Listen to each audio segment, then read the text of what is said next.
Hello guys, సేమియా దోశలు ఎప్పుడైనా ట్రై చేశారా? టేస్ట్ అయితే సూపర్గా ఉంటుంది. సో ఈరోజు మా ఇంట్లో బ్రేక్ఫాస్ట్ అదే. ఈరోజు ఏంటంటే పప్పులేమి నానబెట్టలేదు. సో ఇన్స్టెంట్గా బ్రేక్ఫాస్ట్ అయితే చేశాను.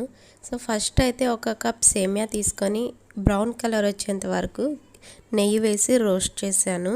ఆ తర్వాత అదే కప్తో సూజీ ఉప్మా రవ్వ అంటారు కదా, ఆ బొంబాయి రవ్వ అయితే వేసాను. ఆ తర్వాత ఇది కంప్లీట్గా చల్లారిన తర్వాత మిక్సీ పట్టాను. సో మెత్తగా గ్రైండ్ చేశాను. ఆ తర్వాత దీంట్లో ఒక ముప్పావు కప్పు వరకు పెరుగు అయితే యాడ్ చేశాను.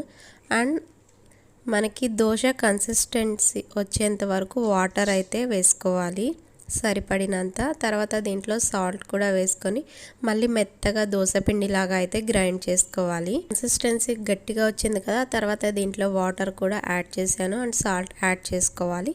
మీకు నచ్చినట్లయితే తినే సోడా అంటారు కదా, అది కూడా యాడ్ చేసుకోవచ్చు. మనకు పప్పు నానబెట్టే టైం లేనప్పుడు ఈ విధంగా ఇన్స్టెంట్గా బ్రేక్ఫాస్ట్ ప్రిపేర్ చేసుకోవచ్చు. Please do subscribe.